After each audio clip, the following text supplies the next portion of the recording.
Hey everybody, it's Dr. Eric Balcavage, and we're back for another edition of the Thyroid Answers podcast. And today we have a special guest. This gentleman has been a wealth of knowledge for me, a mentor, and somebody I really look to for some of the questions I have on different aspects of physiology, especially when it comes to bacteria, probiotics, and gut physiology. So without further ado, I want to introduce you to Jeff Thurston, the owner or co-owner of Master Supplements and US Enzymes. How are you, Jeff? How are you doing today? I'm doing fantastic. You know, that's it's a choice everybody makes every morning, and that's the one I always choose to make. That's good. And we've got beautiful sunny skies here in Pennsylvania today, which is always good, with a little bit of snow sheen on the ground. So it's really, really a nice time right now. Lucky but you. I want snow. Oh, okay. Well, I'm a couple hours south of you, so that makes a difference. Yeah. But can you tell everybody, give everybody a little bit of background of who you are, how you got to where you are, and what makes you an expert in what we're talking about today? Well, I have a degree in microbiology and chemistry, so that's where I started. I started working in a virology lab, working with some rather nasty pathogens under government contract, and I realized eventually what I was doing, so I got out of that and I started into a career in sales. I ended up in organic agriculture, which is a very interesting spot. We were using microbes to improve crop yields. And I met Randy Porubcan at a seminar out there. We went out to dinner. We hit it off. We're the same age, went upper Midwest schools. He said, someday we have to start a business. About 4 years later, he called me up and said, "You ready?" And I said, "Yep." And we started Master Supplements in 2002, and we started building it with our credit cards. And here we are today in 2019, September of 2019, we purchased US Enzymes and added, a tremendous amount of new products to our product line. We are solely focused on probiotics and enzymes and fiber with Master Supplements, and now we've branched out into systemic enzymes and many other products. So that's generally what it is. Most of my area is more on the sales side. He's the microbial genius, and just I've assimilated a lot of his knowledge, and I continually reading and studying and listening, and because it fascinates me. So small. You got started in the industry of probiotics. That's where Master Supplements really started, with probiotics. What was the experience, or why did you guys feel like you needed to start a company and start producing probiotics? It's a funny story. Because we're microbiologists, we understood the need to have good microbiome. Randy's business was he was in cheese culturing in the beginning, and used lactobacillus to make cheese. So it was a very easy growth. And then somebody brought to them these NCFM strain of acidophilus back in the 1970s, and they wanted to commercialize it. And they made a product called sweet acidophilus milk, and it really helped people. They started using it in veterinary to help, with dairy animals and other animals. And so we understood what the microbial world was all about. But the real key for us was understanding how to handle the microbes. I mean, just because they're there doesn't mean, that they're going to be good forever into, eternity. You have to handle them carefully. And so I like to say, you need to protect the probiotic bacteria from the fermenter in the factory to the fermenter in the human being, which is your colon. You got to take them from step A all the way to Z and everywhere in between. And we knew how to do that. When we first started, my wife says to me, "What are you doing? What's a probiotic? Nobody knows what a probiotic is." Next thing you know, on television, here comes Jamie Lee Curtis talking about Activia yogurt, and everybody knew what a probiotic was at that point. And competitors came out of the woodwork, but people still don't understand enzymes. Well, in those days when Jamie Lee Curtis talked, people listen. Right. Yep. So probably what we should do, this is going to be, and for the listeners, this will be like an introductory course. I plan on having Jeff back. We call him JT, but we plan on having Jeff back to do maybe another little bit more in-depth discussion on probiotics. But today, probably a lot of the stuff's going to be a little bit more kind of foundational and basic, and probably nothing more foundational and basic to talk about than what is a probiotic. Because I think there's this misconception that a probiotic is a probiotic. It's all the same stuff. You buy one, everything is the same. Lactobacillus is lactobacillus, and that's it. So what really is a probiotic? Well, by definition, a probiotic is a microorganism when given in sufficient quantity, offers a benefit to the host, the human being. So, that's the WHO, World Health Organization, definition of a probiotic. Probiotics can be measured in a bunch of different ways, but one of the primary things that they look at is, do they produce lactic acid? So they're almost all called lactic acid bacteria. And lactic acid has many, many, many benefits for the human being. It's the same chemical composition as the one you get from a muscle burn from working out, but it functions very differently in the gut than it does in a anaerobic muscle situation. So probiotics are just live organisms given to a human. And it could be it could be lots of different types of organism that could be considered as long as it confers a benefit. Right. As soon as it confers a benefit, right? Because there could be organisms you give that create not a benefit, right? Which we know about infections. Had last year. Right. And you said that one of the factors is it's going to produce lactic acid as a byproduct. Okay. So there's another term that people might be familiar with, and that's a prebiotic. And I think sometimes people get confused between prebiotic and probiotic. So can you explain the difference between a prebiotic and a probiotic? Okay. Prebiotics are typically fibers, soluble fibers. They do absolutely nothing for the human being, but they are food for the probiotic bacteria and the symbiotic bacteria, and in fact, even pathogenic bacteria that reside in our gut. So It's food for them. Food for organisms, not necessarily for good bacteria, right? What we would call commensal bacteria. So it could feed good bacteria, could feed abnormal bacteria in the gut as well, right? Correct. So the next thing to consider is there should be a certain amount of bacteria in the colon, maybe the argument to some degree in the small bowel. There should be some. We call those commensal bacteria, correct? Correct. Okay. And does the commensal bacteria, what we call those good bacteria, does that bacterial content tend to differ from person to person to person, or is it fairly similar from person to person? Depends on what you're going to call, a different.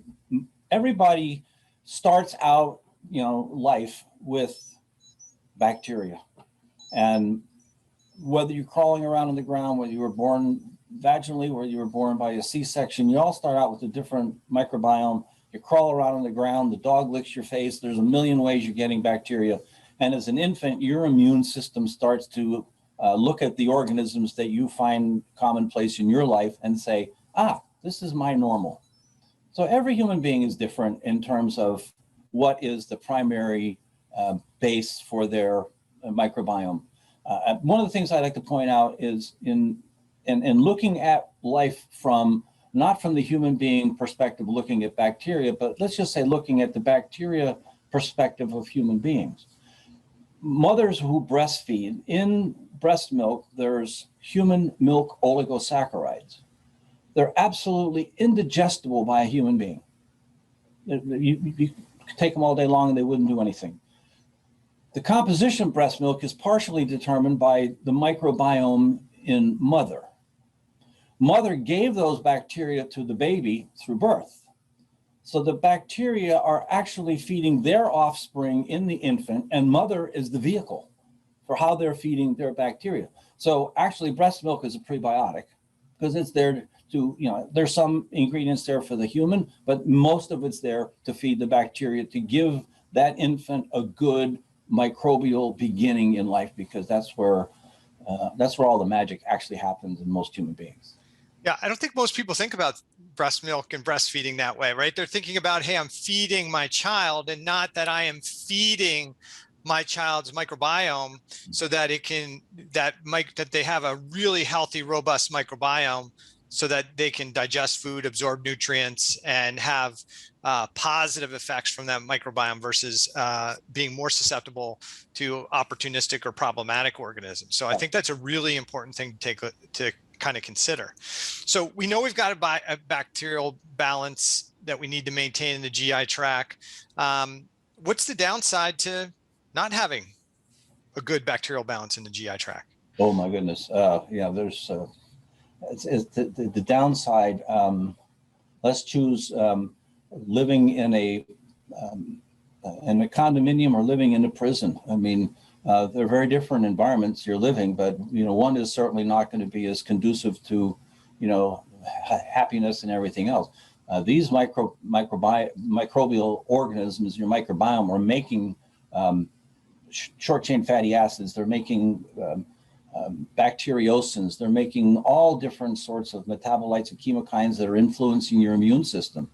And if you don't have the right ones, you're actually inducing a greater amount of inflammatory cytokines versus a greater amount of benign or even anti-inflammatory cytokines, you're going to have a very different result in the human being.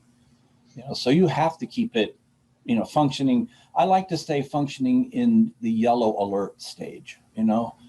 Green is good, but like you always say, you need a little bit of stress, so you can handle greater stress when time comes. But you don't want to live in a constant stress situation. So I think the analogy you just used is like perfect, right? So you can have a country where it's just all out war and chaos, and that's going to have rippling negative effects, right? And you can have a country that's fairly well run, people work, they have great lives and opportunities. Everything's not perfect, but the system runs smoother, there's less chaos, there's more peace. Kind of how the biome is, right? If you have the wrong bacteria overgrowing, or even good bacteria overgrowing, that could still create some chaos, create problems. It's going to affect the whole organism, just like chaos in one state could spill over and create chaos within a whole country, right? So I think that's pretty good. So I guess that begs the next question: should everybody be taking a probiotic? No. I mean, I make them, I sell them, and they can do a lot of good things. But no, but the most important thing you can do for your microbiome is eat good, healthy food. I mean, it's that simple. You can change your microbiome in a week, right? You can change your microbiome getting on a plane in Los Angeles and landing in Taiwan. In that 16 hours in the air, your microbiome can change. It changes dramatically based upon all the different things. Because if you look at the bacteria in the gut, some are reproducing, doubling every 17 minutes. Others are doubling every hour and a half. So if you start feeding the ones that are doubling every 17 minutes, they're going to overtake the system very quickly. Right. And if you feed the ones that grow more slowly, you're going to improve, the microbiome on that side of the ledger. So, diet is simply the most important. Taking a probiotic, though, is really helpful. If you're taking birth control pills, you drink alcohol, you've taken an antibiotic, you're on proton pump inhibitors, you're on all these different things. And if you have stress in your life, please raise your hand if you have no stress. Probiotics can certainly help calm things down, because, we all get that feeling, that gut feeling, the butterflies in our stomach, that nervous tension in your gut, that when something isn't going right, that's your microbiome responding. And so it's going to respond to any kind of stimulus that goes in. But remember, there are 10 times more signals going from your gut to your brain than from your brain to your gut. Yeah, so they call it brain one, they call it gut, brain one, brain two. It might, maybe it should be reversed, brain two, brain one, right? Because there's so much input going in.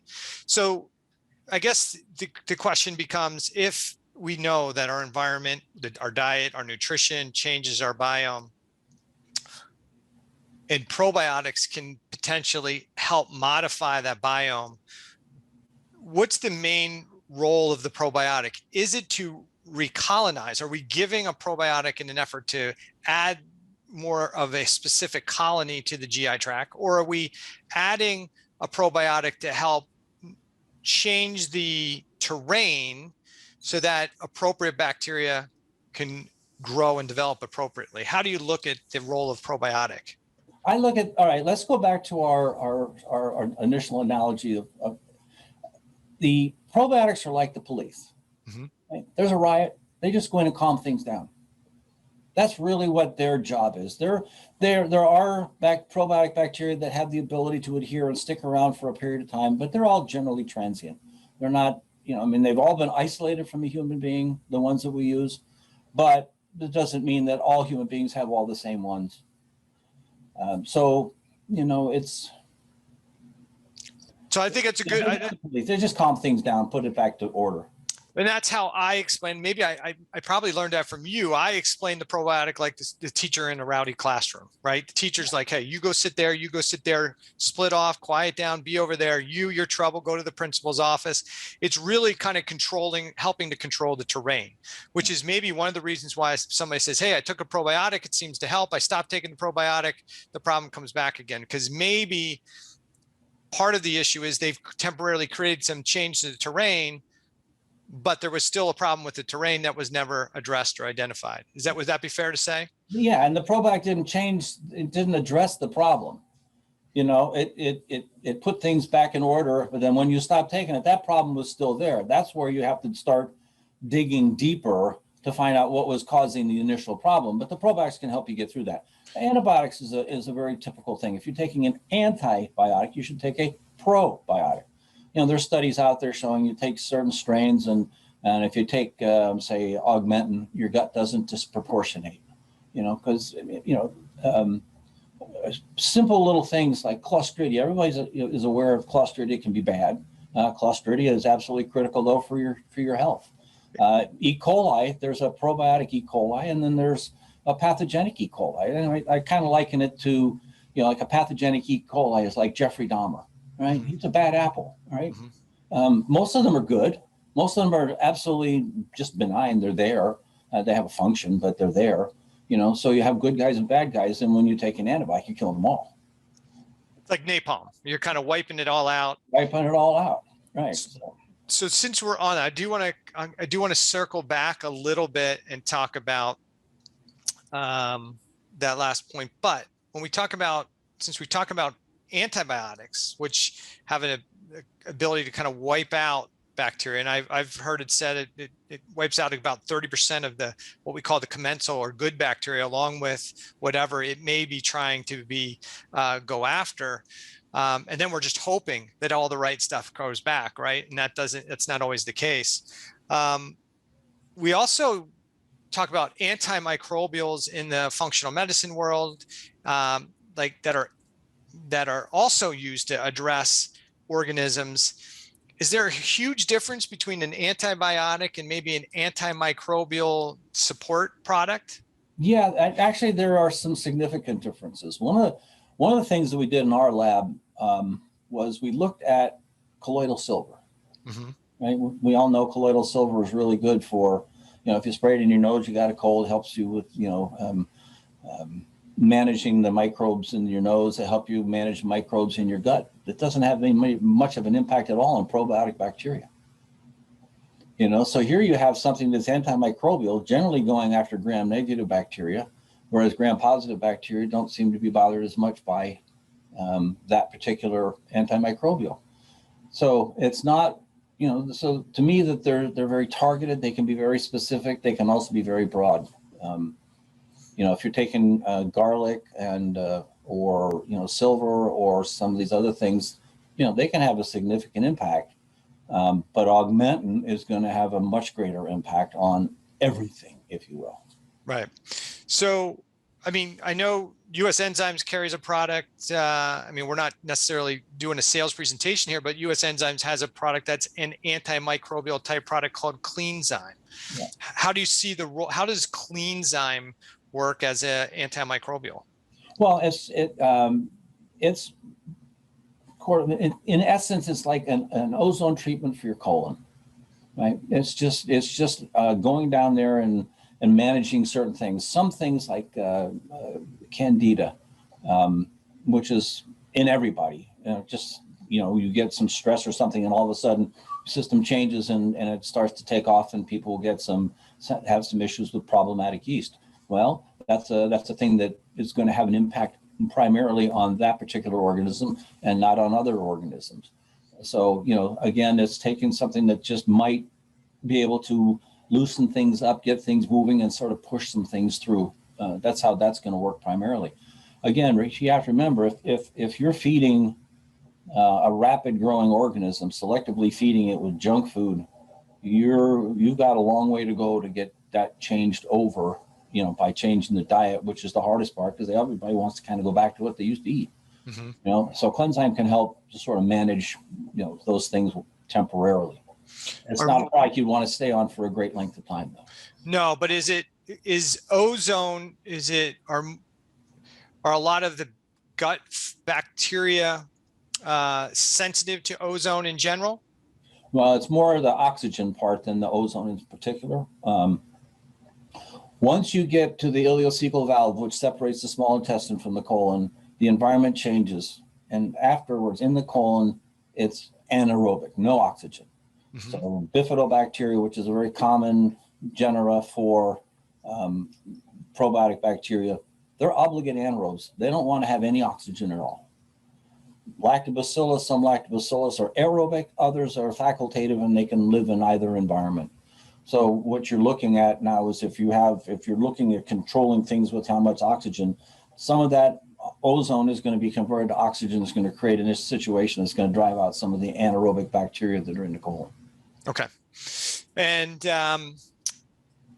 so there's a number of different antimicrobials, but the goal, in my opinion, when we're using antimicrobials is not long-term use. To me, it doesn't matter what it is, because I think that's the wrong strategy. They should be used like short-term, trying to get control of things. And then we kind of really need to be focusing on nurturing the terrain versus constantly killing things. Sometimes I see people coming to see me who've been taking antimicrobials for years on end, and they can't figure out why they're still struggling with issues. Some of those things that they're doing may just be killing off the good bacteria as well. Is that a possibility? Yeah, and remember, one of the benefits of, when you look at a probiotic, you see 50 billion or 100 billion or whatever. That's a large number. It's relatively small percentage compared to the 100 trillion that are in your gut. There are a lot of bacteria there. And one of the things this is a simple law of physics. You and I can't occupy the same space at the same time. It's just impossible, right? Bacteria the same way. If you push a lot of good guys in, the bad guys have nowhere to go. So that's called competitive exclusion. So you can actually exclude some microbes simply by taking their space, and a lot of people, just don't understand size relationships.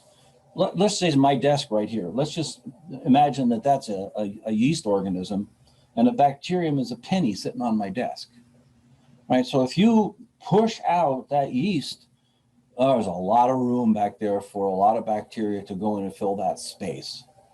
So what I'm suggesting is you take a large number of beneficial bacteria. They're a placeholder. They're going to get in there, and they're going to prevent Mother Nature from filling it with the most opportunistic organism that's there. And you're going to put in there what you want to put in there. And eventually your system will go back to its normal, and then you won't need the probiotic anymore.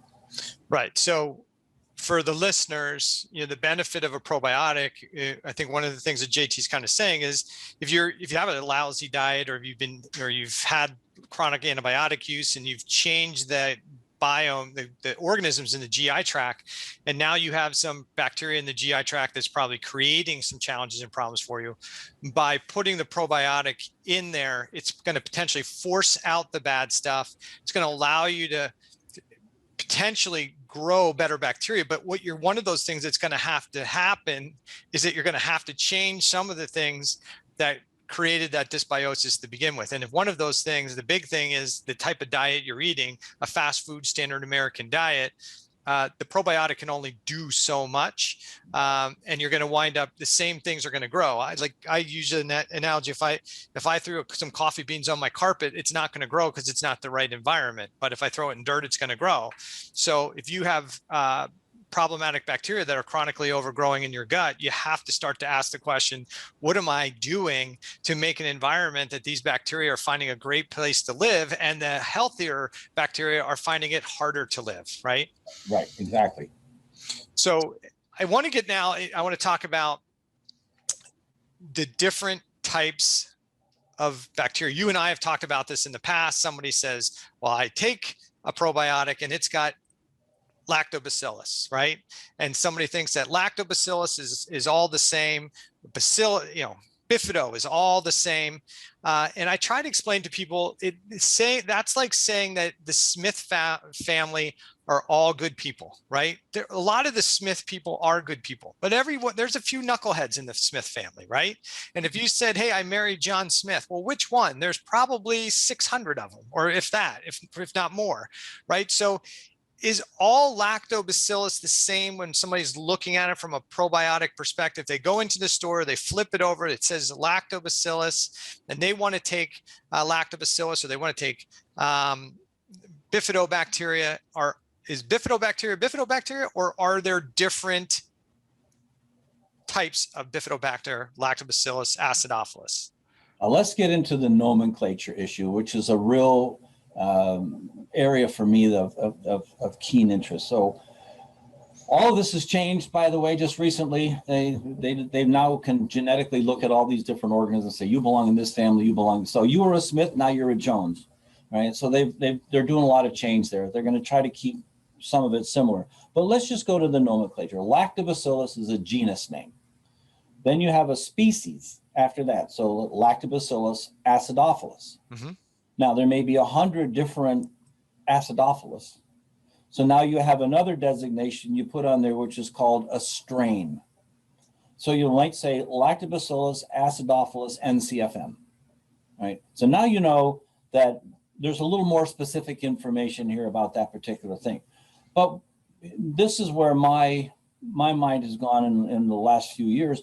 NCFM is a trademark. If there's a study that's done with that, the only place you can buy it is from one company. No, you can buy it from 20. I had one doctor said, I'm rotating your product with this other product. I said, you're not rotating anything. It's the same organism, just a different name. So there's, in all over the world, there are what they call culture collections. Bacteria, good, bad, indifferent, are stored and they're identified. They're put in liquid nitrogen for future study. So there's now one other step beyond strain designation where you can put the culture collection number. So now you know exactly which organism you're dealing with. So if you look at, just take 2 strains of Lactobacillus acidophilus, many of their functions and everything else are the same, but one will inhibit Salmonella, the other will inhibit E. coli. They're different in what they do, what job they do. As far as competitive exclusion is different. Many of the other physical characteristics are the same. Many of the same cytokines and chemokines are the same, but one will inhibit one pathogen, the other will inhibit a different pathogen. So how does somebody know that? Obviously, they're probably not. When they're going to buy acidophilus, right?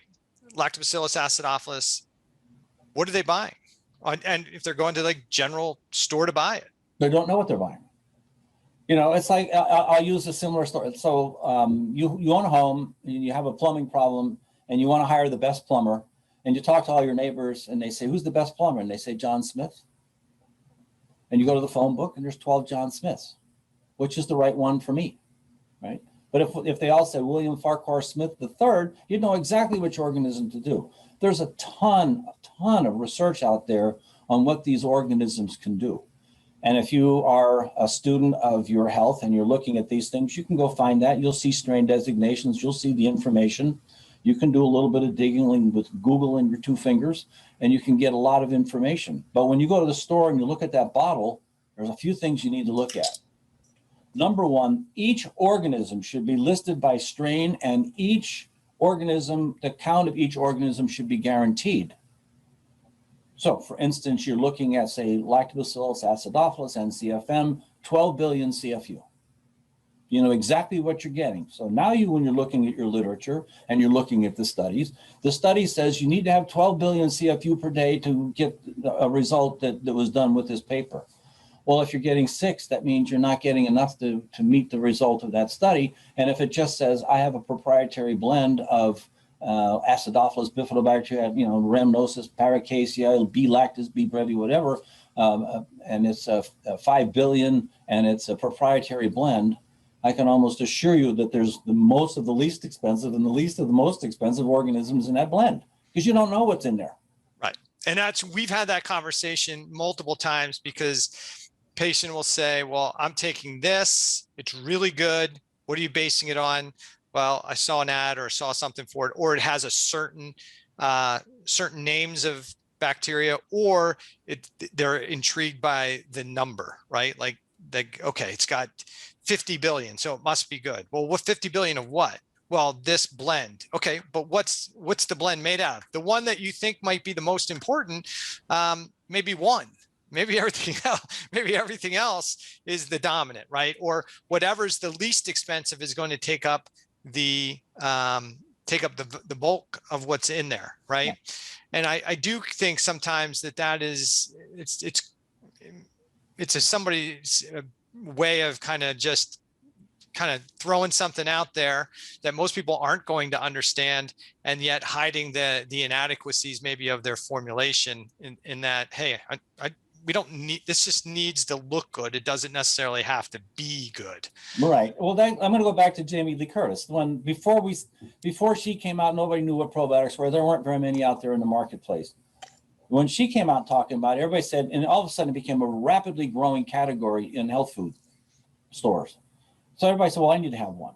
Well, if you don't know the science, you just go and say, no, give me this, a little of that, a little of this, a little of that, put it in your grocery cart, and then go out to the checkout thing. They put it in a bag, and then you take it home, and that bag has got all your stuff in it. Right? Well, that's what a lot of companies did. Now, some companies did a lot of research. There's a lot of different pieces and parts to the puzzle of that probiotic. And if you don't mind me just taking a little time here, a lot of the activity of probiotic bacteria is destroyed in stomach acid. There was a study that came out on a well-known probiotic ingredient that said, we only lose 3 logarithms of activity going through the stomach acid. Well, it doesn't sound like much, 3, but you have to remember your math from school. 3 logarithms is 3 zeros. So if you had $1,000 and you gave away 3 zeros, you're left with $1. You lost $999 or 99.9% going through the stomach acid. So what you could put 50 billion in a capsule. When the time comes up, you're down to 50 million. What gets through? That 50 million can still have a significant impact, but you paid for 50 billion. You didn't pay for 50 million. So you have to pay attention to that. And then you also have to look at, is this probiotic guaranteed through expiration? Which means I'm guaranteeing there will be 50 billion CFU in each capsule 2 years from now. Or am I saying I put 50 billion in that capsule today and I don't care what happens to it tomorrow?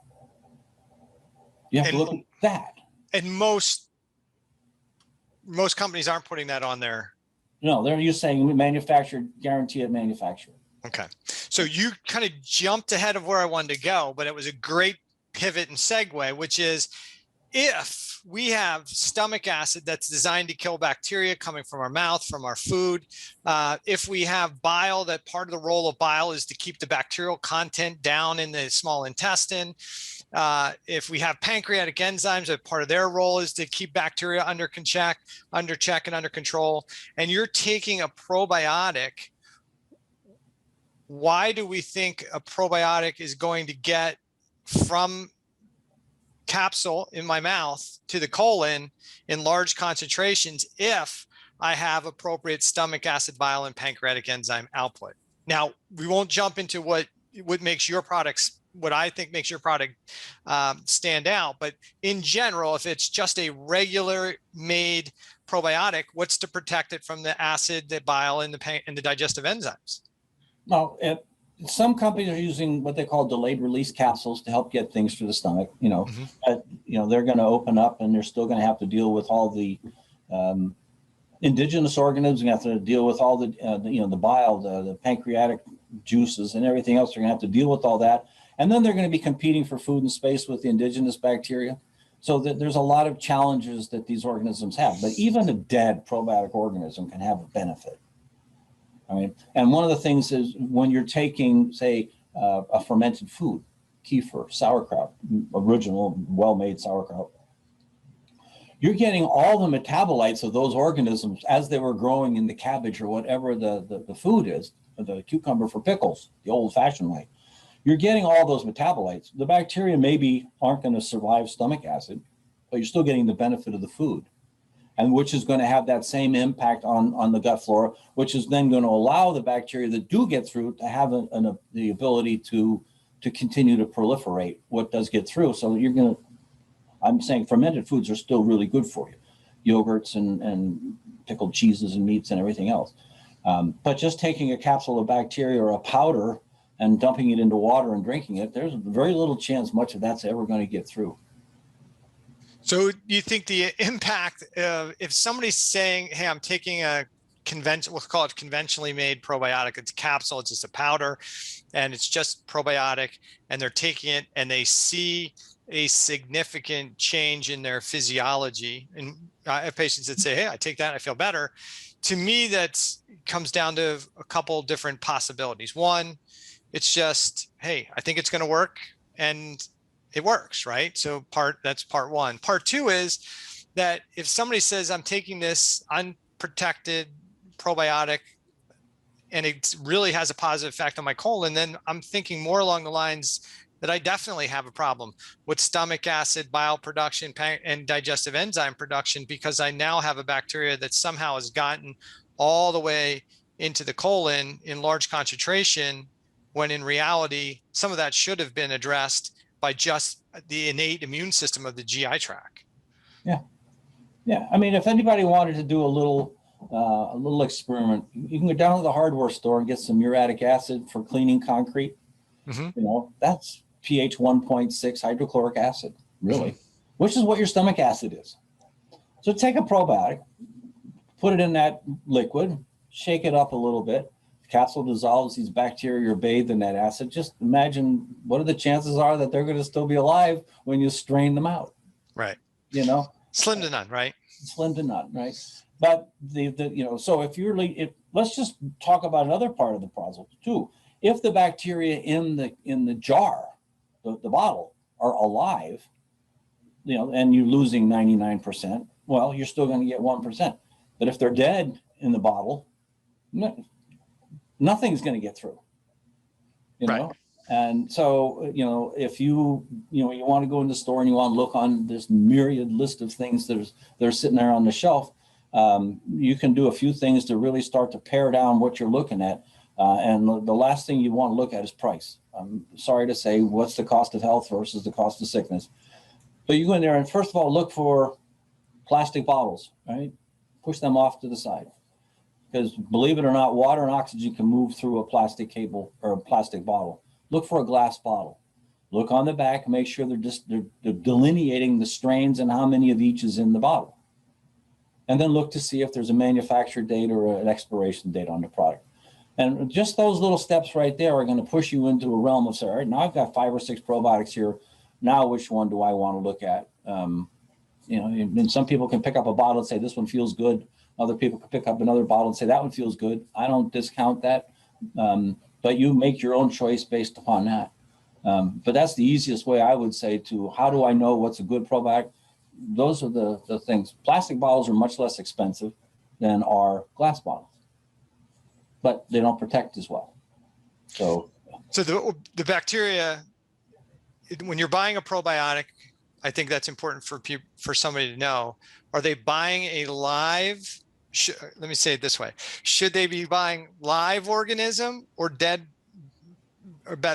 bacteria? Well, they should be buying live organisms. Right? Okay. How would they know? By looking at a bottle. Well, if it says it's guaranteed through expiration, that company has to verify with the stability studies every month or every 2 months or every 6 months, whatever. They have to be verifying that at every stage of the process, they're still above that guarantee on their product. So I think that's really important for the listener, because if it doesn't say that it's guaranteed through the expiration date, you could be buying something that was made, you had live bacteria at the time it was made, depending on how it was transported, sat in the sun, plastic bottles, exposure to different things. By the time you get it, there may not be much active bacteria left to have an impact. So that, I think that's really an important point.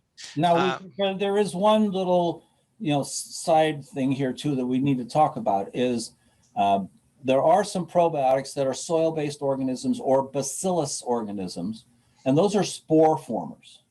Mm-hmm. So these bacteria, they're grown to a certain point, and then there's a trigger that causes them to go into a spore. They're going to last for years and years and years and years and years in the spore form, and all they need is a little bit of water, the right environment. They wake up and they can do their job. So spore formers will get through stomach acid. All right. They have different functions in the gut than do lactobacillus and bifidobacteria. So yes, you can buy a spore-forming probiotic, soil-based organisms, Bacillus coagulans, Bacillus subtilis, and you can get a probiotic that's going to survive stomach acid and do all those things, and that's still a good product. So there is that option available, and there it doesn't really matter whether you're guaranteeing them at day 1 or day 772. Doesn't really matter, because they're going to just stay in that spore state for as long as they're in that bottle. And they get activated when they hit the colon, and they're in the right pH environment. Yeah, and they just, they get the right nutrients, they get the right moisture, they get temperature, everything you need to grow. Then they're there. So, if they're sitting on a rock out in the sun, they're still going to stay as a spore until they get to the right environment. Then it's like a seed. Yeah, like a seed or a bulb. Somehow that bulb knows it's time to start opening it up and grow, and then it knows when it's time to close back up again. Same thing with these spore base. But that now brings us into another question is, so there's a unique component about the probiotics that Master Supplements makes that allows them to also be protected from stomach acid and bile. Can you talk a little bit about what makes the Master Supplements probiotics unique? Yeah, this goes, there's two things. So the first one goes back to elemental chemistry. Right? Sodium alginate, it's a polysaccharide that comes from seaweed, has a very unique physical property. At a low pH, stomach acid pH, it's converted to alginic acid. At a neutral pH 4, 7, 8, it's sodium alginate. And it's purely a function of pH. And since the pH of the stomach is between 1.6 and 3, whenever you put sodium alginate into the stomach acid, it's going to be alginic acid. So what we put inside our capsule is sodium alginate.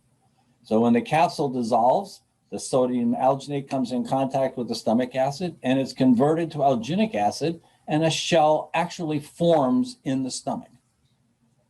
It's buffered to a pH greater than 4. So while they're in the stomach, they're not being killed by the stomach acid. They're protected in their own little sodium alginic acid shell. It comes out of the stomach, the pH goes back up, and reverts back to sodium alginate. So now what we have is a gel that's got all these probiotic bacteria in their own little, I'll call it a submarine, a little polysaccharide submarine. They're not competing for food and space with the indigenous bacteria. They're just rubbing off along the way on the surfaces of the small intestine, but a lot of it starts getting deep into the small intestine, and those bacteria that don't want to grow there will make it into the colon, and boom, you got them. That's the first thing, is how we get them through the stomach, and it's just using seaweed. The second thing came from an error or a problem in manufacturing that you would never know about unless you grew these bacteria commercially. But one day my partner was at work, and the production manager came running in and saying, nothing is growing in this particular batch of product. Nothing is growing.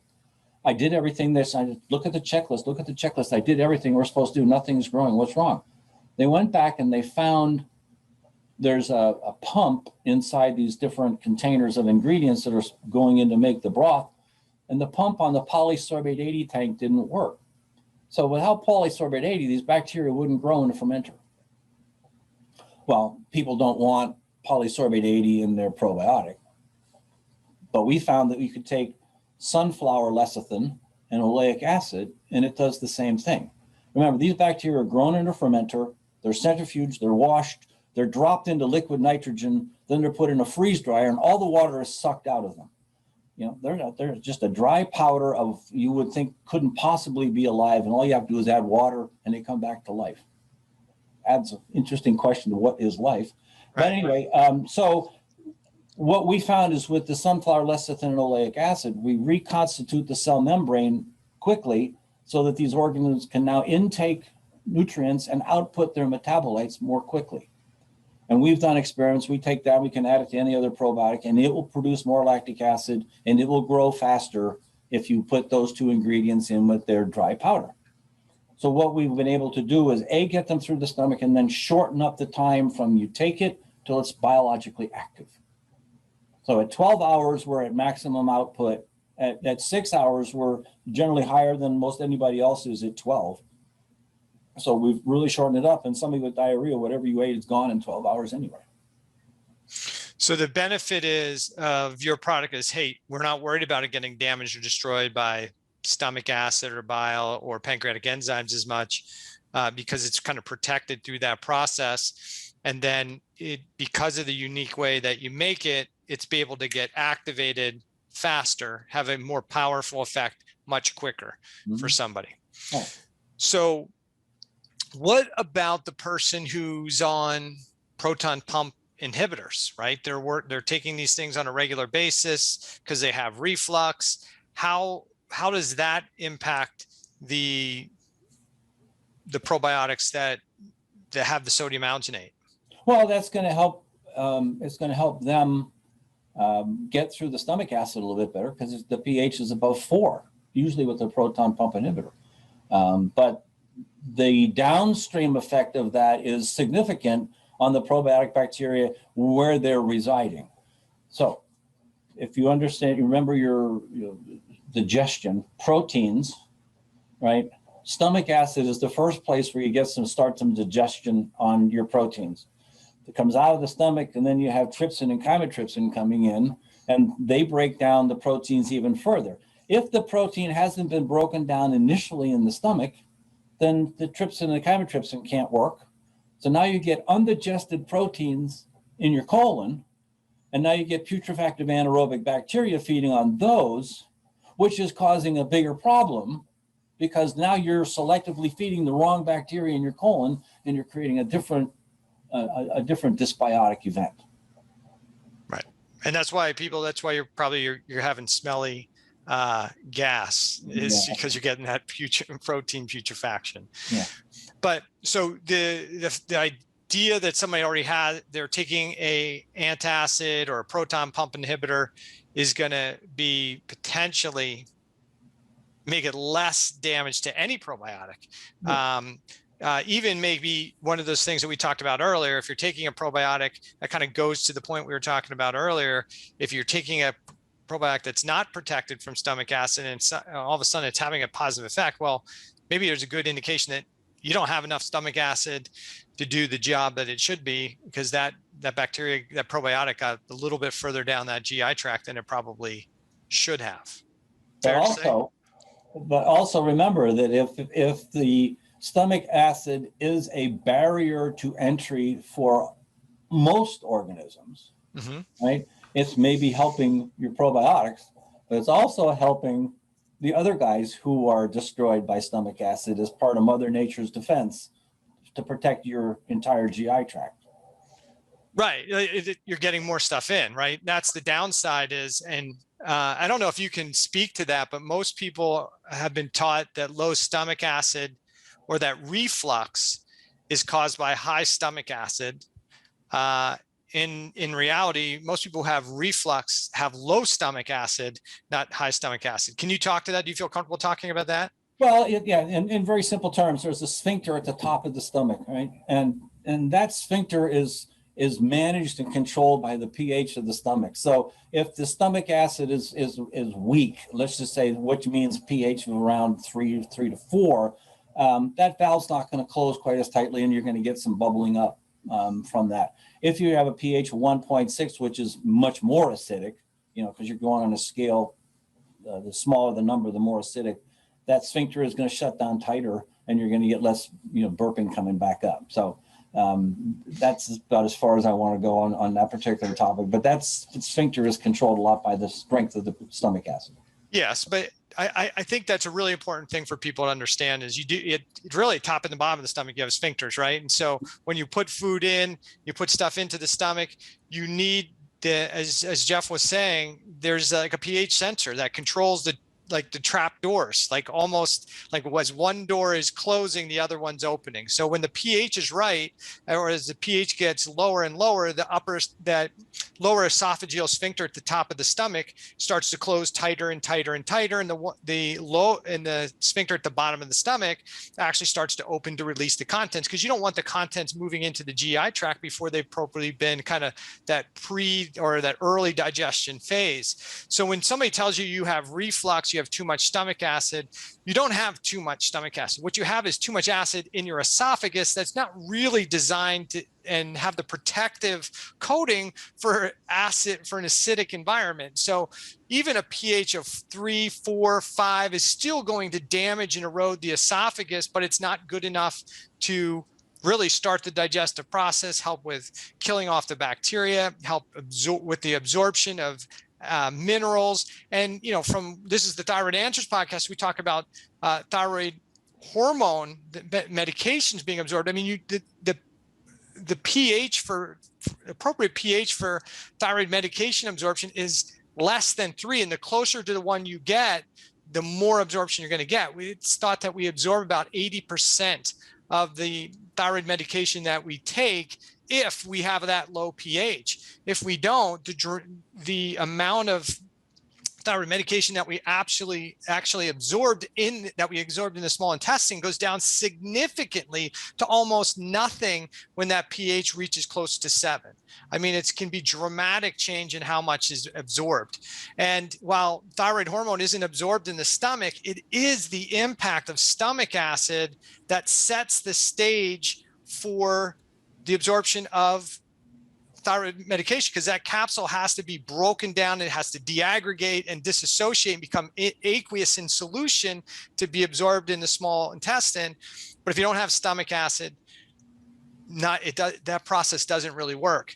And so when you take a proton pump inhibitor, or you take an antacid, you're not really stopping reflux. You may actually have more reflux. You're just not burning the esophagus. And I think we'd all agree that we don't want to have a burned esophagus. But we're treating, I think what happens many times is we move the target. The person has reflux. It's damaging the esophagus. We're going to label that esophageal reflux disease, and we're going to treat the disease process. We're going to prevent that acid from damaging the esophagus. Problem solved. Well, no, because that's not really the problem. We just moved the target. This is the real issue. Let's not pay attention to that. Let's go over here. This is something we can treat. That thing, we don't know what to do with that. So let's treat the symptom or the sign. We do that a lot in healthcare. And I think that's where people have this misconception sometimes that, hey, I'm doing the right thing. You're saving your esophagus, which we would all agree needs to happen, but there is sometimes long-term solutions to help that process. One of them is addressing improving stomach acid production, addressing the dysbiosis that we often see in the bowel, and a number of other issues. But I think that was an important point to touch on. So with that being said, we talk about this term, we throw this term around, dysbiosis. We talk about SIBO. We talk about IBS. Can you what's your take on all these the names, and how can you define dysbiosis for people so they understand what that really means? Not just is, eubiosis is the state where your gut flora is in the balance that you're normally used to, and dysbiosis means is no longer in balance. The teeter-totter is shifted in one direction or the other. That's generally what dysbiosis is, and there's a lot of different things that can then flow downstream from that. So dysbiosis just is the imbalance of your normal microbiome, which is important. And Jeff was talking about that earlier. Everybody can have a different microbiome. And so it's not like everybody's biome is going to be the same. If you're in Chicago, you may have a different microbiome. If you go to Mexico, you're probably going to change your microbiome. If you eat Big Macs for a week, you're going to have a different microbiome, right? So your microbiome can change. The difficult question then becomes is, how do you know what's the right microbiome? Like, how do we identify it? And I don't know if we have a great way to assess that yet. I think that's one of the things we're still learning. We do have some microbial and gut-based testing out there, but I don't think that they're a tool, but they're not the tool. They don't necessarily define what's the perfect microbiome, because it's so variable for everybody based on their sleep, their exercise, their diet, their nutrition, their alcohol consumption, their prebiotics, their probiotics, the medications they take. So I think from my perspective, when we think about what's eubiosis, right? What's the norm? If you feel good, you function good, your labs look good, you're at optimal weight, you have plenty of exercise, you sleep well, your whole physiology seems to be running really well, the biome you have may be fine, right? And then if you're having chronic health issues, and to me, it doesn't matter where you have chronic health issues, there may be a problem that stems from what is happening in the GI tract. Can you comment on that? Yeah, absolutely. But you don't forget mental health is a large part. Trauma, emotional stress, anxiety, depression, all those things, stress. I mean, stress has a significant impact on your gut, as we mentioned before. And your gut has a massive impact on creating or driving or either producing or not producing the hormones that can impact your anxiety, your state of calmness, depression, right? So serotonin, the vast majority of serotonin is produced where? In the gut, right? Yeah, right. And you have all different kinds of the induction of different cytokines. Cytokines is just a term that they use for different chemicals that have different impacts on your body. And you have inflammatory cytokines and you have anti-inflammatory cytokines. And if you look at probiotic bacteria, for instance, let's take the acidophilus we were talking about before. There's an increased induction of tumor necrosis factor alpha and interferon gamma, which are inflammatory cytokines. And if you look at, say, Bifidobacterium lactis BLO4, that's going to help a greater induction of interleukin 10, which is an anti-inflammatory cytokine. So dysbiosis can lead to inflammation. So, I mean, if you feel good and everything else, but you got a lot of inflammatory markers that are off, your microbiome could be off just by, just having those, a different set of bacteria than others that are producing more inflammatory cytokines versus anti-inflammatory cytokines. Yeah. And for the listener, I think one of those things that becomes the most important thing is if you consider the fact that the gut plays a massive role in potentially any aspect of reduced health or optimal health, especially when it comes to thyroid physiology. One of the big drivers of people who have, whether it's tissue hypothyroidism, whether they're thyroiditis or they're into full-on primary hypothyroidism, the GI tract can play a massive role in that, because of bacterial imbalances can create damage to the gut lining, to the mucosal system, can upregulate the immune system. You can result in upregulation of immune and autoimmune conditions. So it plays a really important role. And I think the analogy that Jeff gave early on, which is like, think of your biome like, a company or a factory. You can have a factory that runs really well because you're taking care of your employees, you're treating them well, you're nurturing them, you're giving them lots of bonuses, so they're very productive and doing a lot of the right things. Or you can treat them harshly and those workers are going to revolt, right? And that's what we typically see with people who start to have the conditions like or diagnosed with conditions like IBS and whether it's irritable bowel syndrome, Crohn's, or or colitis, or they have irritable bowel syndrome with chronic diarrhea, whatever the diagnosis turns out, there's probably an imbalance of the flora to some degree. Right. And how do you change that? Well, simple things can really make big changes. Walking every day in the fresh air can change your microbiome dramatically. Right? Just a little exercise, eating good foods, and again, you go to SIBO. It's hard for me to get a consensus from every doctor I talk to of what is it. Is it bacteria from your colon growing in the small intestine where they don't belong, or is it an overgrowth of some different organisms? Either way, if you selectively feed the good ones, you're going to cause the other ones to not proliferate. So simple things like diet and exercise can have an impact on that without drugs or supplements. Yeah, so I think it's a good place to kind of finish up, which is, hey, we've got somebody on from the thyroid perspective. A lot of the people who have thyroid issues wind up either having gut issues first that drives the thyroid physiology problems, or they have thyroid problems that then result in changes in gut. So which came first, the chicken or the egg? Who knows? But you wind up having to address both. So before they come see somebody from a functional medicine perspective, now the person's got chronic gas, they got chronic bloating, they got reflux, they got those things. They're deciding, should I go to the store and buy a probiotic, or what should I do? What would be like Jeff's 5 tips to start improving your gut health, whether it includes a probiotic or not? What are the 5 tips that you would give somebody to say, hey, try these things first?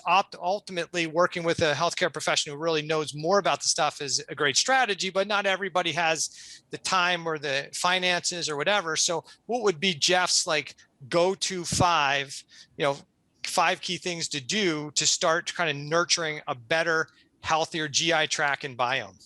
All right. So 1 and 2 are going to be exercise and a good diet. Mm-hmm. Because they can go to all the doctors in the world, like I said, if they're eating cheeseburgers and tacos and drinking Coca-Cola, they're not going to get better. It's just they're feeding the wrong thing.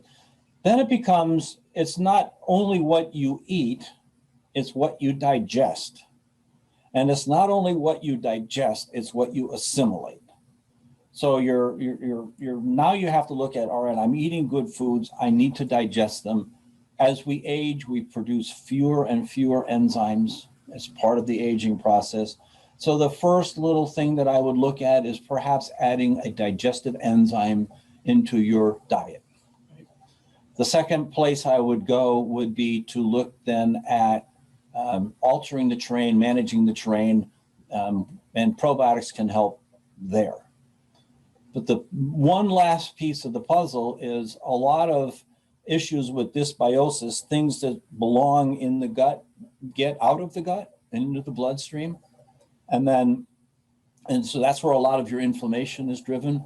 Then you can look at some systemic enzymes to help clean that system up. So, digest your food, and then assimilate your food, and then kind of clean up the collateral damage that's been going on. It's not, if somebody comes to you, you can make a lot of changes in a very short period of time, but they're going to get to know you really well because, a lot of their problems are much greater and deeper than just the surface that you can fix to feel better. And you got to get down deeper into the problems. And that's why they go to someone like you, and you're going to be good friends with those people for a while because you take a while to straighten things out. Yeah, I think that's an important point. I mean, you talked about, hey, the bacteria can start to change in a day or 2 days, right? But it does take time to almost re-educate the GI tract to be more stable, right? Without help. You come in, you have a bunch of rowdy kids in a classroom, you can bring the principal in and get them in their seat, but as soon as the principal leaves, they're going right back to being rowdy. It's going to take time to re-educate those kids of what proper classroom behavior is. And that may take, from our gut perspective, that can take months to really get that back to where it needs to be. And then I'm going to add to your piece there because that's important. When you do decide to add a probiotic, your keys were make sure no plastic bottles, right? Because you want to make sure you have something that's got the ability to last longer. You want to make sure it's got a guaranteed expiration date so that you know that the stuff is going to last. And then the third thing to look for is that the probiotic tells you down to the strain level what's in it and tells you how much versus just it's a secret combination of stuff, right? It's my proprietary blend, which means I don't want to tell you what it is because I don't want anybody, I guess it's the proprietary because you think somebody's going to copy it and figure it out. Listen, the company that wants to figure it out, all they got to do is open the capsule and figure it out, right? That's not that hard to do. So the only person that's the blend's probably being hidden from is the person who's buying it, who doesn't know. And I would add to Jeff's things, I totally agree. Exercise is one of those first things to definitely work on because exercise has been shown to have a positive impact on changing the health of the gut biome. And I would urge you that when you're exercising, it's within reason, right? If you do extreme exhaustive exercise, you're going to really disrupt your gut biome. I'll be one of those persons to admit to that as a distance athlete. And it's not unusual for people in the endurance community to have terrible GI tracts because they're doing exhaustive chronic exercises and not allowing for recovery. But strength training, aerobic efficiency training, in short, intensive training, stability training, all those things from an exercise perspective. And those are things in the thyroid debacle when Kelly and I finally get that book out. Those are the things we call fitness factors that we think are really important. We talk about dietary fitness. And when we talk about dietary fitness, I think part of the biggest problem in the functional medicine industry and in the healthcare industry is we circled the wagons and we're shooting in. Like the keto people are fighting with the vegan people who are fighting with the paleo people who are fighting with the pescatarians or whatever. We got all these names and they're all fighting against each other saying, hey, my diet's better than your diet. The reality is the most important thing, and I just think, Jeff, you'd agree this point with me, isn't whether you eat good beef or good meat or organically vegetables, like the vegetables are bad or the meat's bad. The reality is stop eating crappy processed food, processed oils, sugars, sweeteners. The processed oils are terribly damaging to your physiology. And we can talk about the cell danger response quite a bit in lectures on the podcast. And we know that the oxidized fats upregulate the cell danger response. Just eating those types of denatured fats that are in our processed food. So when you're thinking about, okay, do I need AIP? Do I need keto? Listen, just eat real whole food. That's the simple thing. Eat things as close to the way they walked the earth, they swam the water, came out of the ground or off the tree. If you keep that as your primary focus, I think you're going to have a much healthier biome. You'd agree with that? I would agree with that. And people do have their personal preferences as far as meats and things of that sort. But you can always, look at the company and see that, like there are no GMOs, there are no major allergens, and if their enzymes come from a fermentation process or they come from an animal, there are different enzymes you can get, and you can tell that just by the names on the organism. So yeah, some people do have issues with, eating animals, fine, And it does, but that doesn't mean, but it's the only way to put it. But if you're going from if you're saying I'm going to be a vegetarian, but I'm going to eat a lot of processed, poorly made frankenfoods, that's not a healthy diet, right? So the diet should be, regardless of what your thought process, your feelings, your ethics are, make it as close to a whole food diet. We see these, I don't know what they are. They're the ultimate burgers or whatever. They're made processed. I mean, you're getting as far away from a healthy vegetarian diet sometimes by eating these kind of processed food and some of the stuff that's in these things. So I think the key point is not to argue about whether it's vegetarian. I don't like meat. Great. Don't eat meat, but eat real food, right? Eat real food. Eat real food. And as close to organic as you can, right. Obviously pesticides, they're in umbilical cords in children in the blood. There's thousands of pesticides. There's pesticides in breast milk. This is obviously, I don't know anybody who would say that's a good thing, but that comes from your diet. So if you can try to find locally grown foods, they're probably a little better for you anyway. And then I would say sleep is critical, and I cheated sleep for decades thinking that, hey, I was tougher because I only got 4 hours of sleep. Sleep's for the weak. You hear that. The reality is you want to have a healthy gut biome, get long, good quality sleep. 7 to 8 hours of sleep. It's good for your gut. Therefore, it's good for your brain. And I think we've got enough research at this point that people who cheat sleep, get less than 6 hours of sleep per night, have a way higher risk of having dementia, Alzheimer's disease. And if you have dementia and Alzheimer's disease, as you were alluding to before, if you have problems in the brain, you have problems in your gut. I mean, it's just going to happen. Emotional well-being is critical. And you talked about it, trauma's, whether it's new or old trauma can still leave a lasting problem, be a thing that triggers cell danger response, but your emotional state, have tools in place to check your stress response. I mean, HRV is a great tool that you can use on a daily basis to monitor how you're dealing with and managing with stress from day to day. So manage emotional stress, have a tool in place, breathing, meditation exercises. And then I would agree, Jeff, when we talk about, sometimes people say, what's the best multivitamin I should take?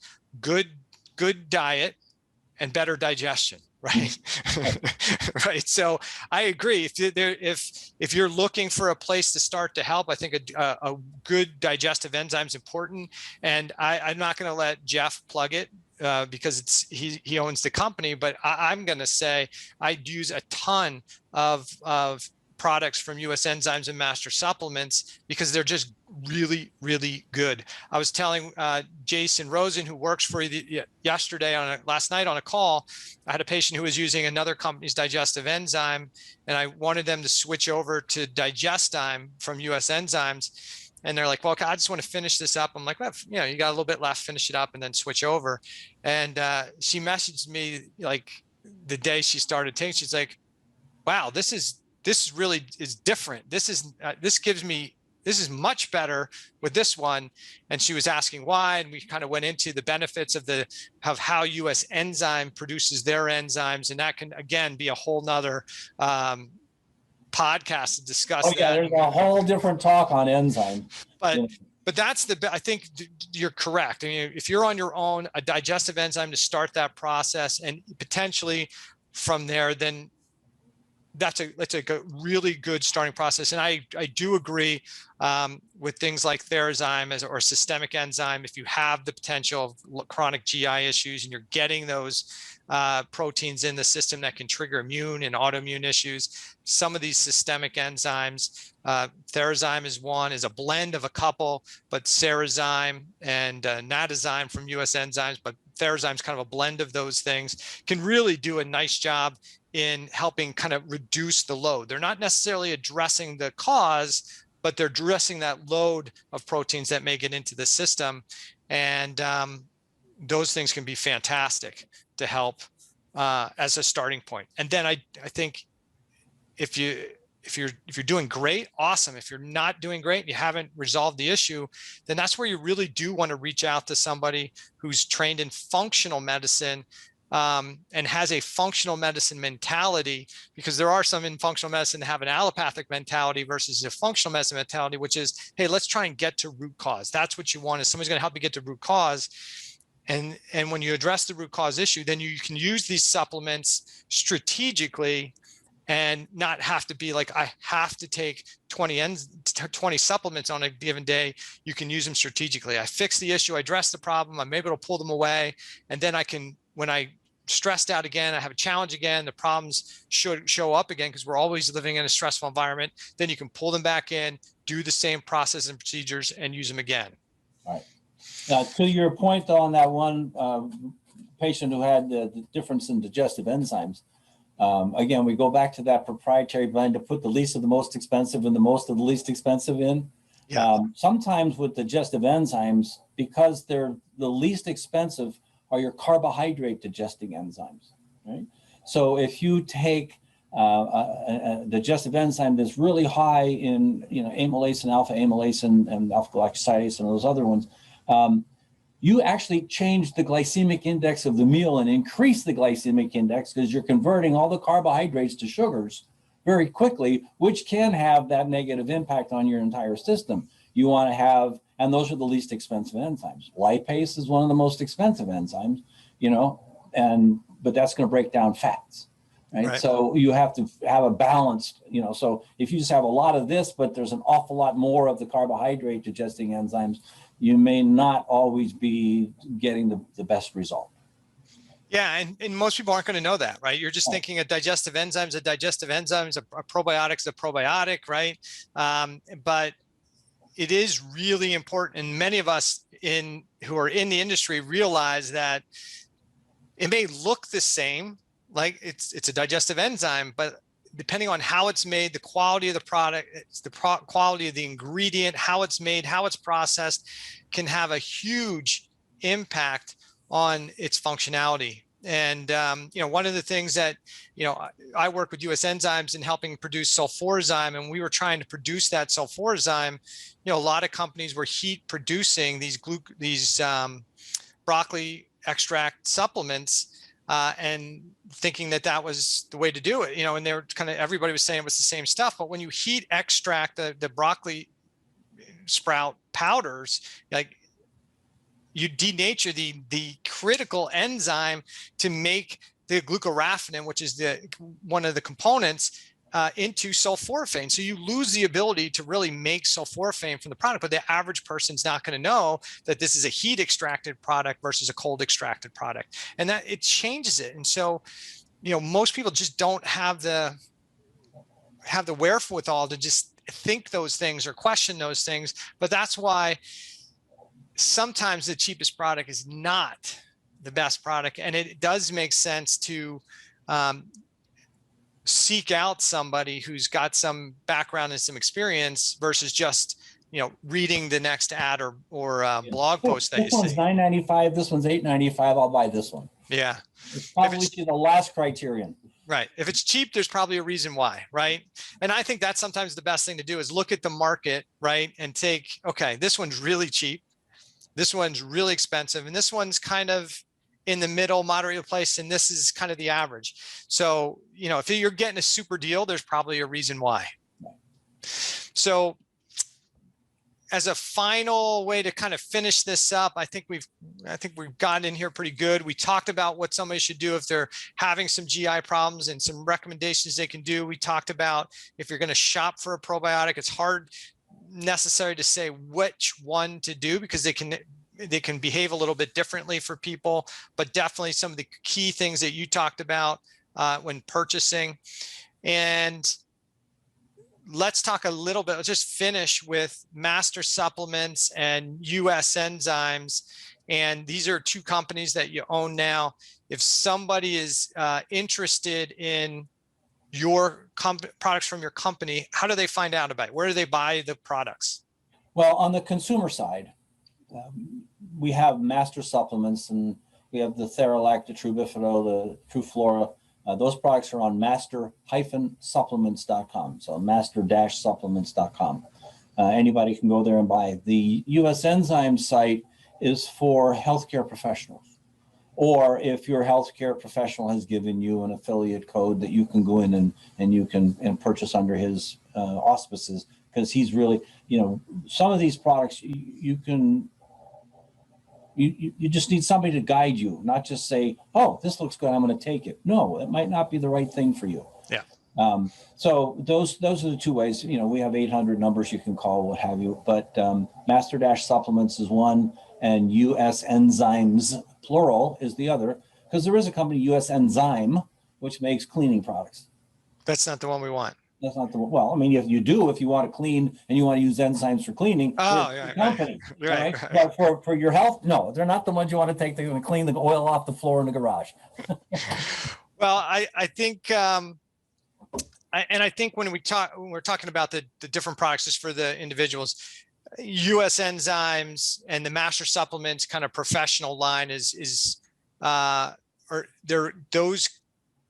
they're more like tools that you really want some guidance on, as Jeff said, because some of these are powerful products that can really have some positive impacts, and you want to make sure that you're taking them with the right dose. And when somebody picks up a bottle and it says 1 2 a day or one capsule twice a day, how do we know, right? That's where your functional medicine practitioner is probably going to help work with you and guide you like, here's what we want to do. Here's how I want you to take it. If you get these symptoms, this is what it tells us. And whether you have positive symptoms or negative symptoms, that's great feedback for the physician, because what we want to do is then understand what that mechanism of action that may be that's creating that symptom. We may say, hey, you're taking a brand new probiotic, you're taking a probiotic for the first time, you're going to probably have some change in your bowel physiology. That's okay temporarily, but if it stays for an extended period of time, then we want to know we got to change something.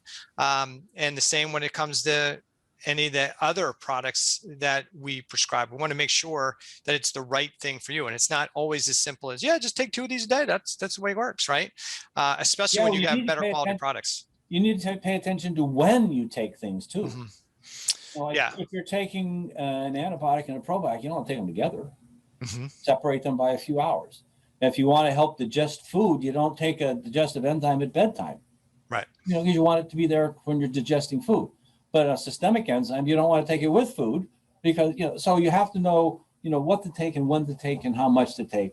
And those things are all important. So that's why talking to a healthcare provider really makes a significant difference in terms of how to use the US Enzymes product.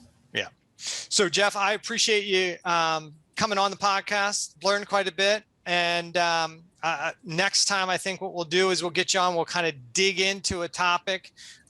Today was all about kind of get some general information, but I think next time we can start digging into things a little bit, maybe pick a topic like leaky gut or SIBO or some of these other things, and kind of get your take on and your knowledge on some of those different situations. Okay. That'd be great. I'd love to come back. All right. Thanks, Jeff. Thanks for coming on. Anybody who is listening to the podcast, be sure you share this with your friends. And if you're so inclined, go to the little star thing, check one of those stars. Usually that number 5 star is the best one. And then that brings us up in the ratings a bit. But keep listening. I appreciate all the great comments from everybody on the podcast. And thanks for following us, and thanks for tuning in. Stay tuned for another episode in the coming weeks. Take care. Happy spring.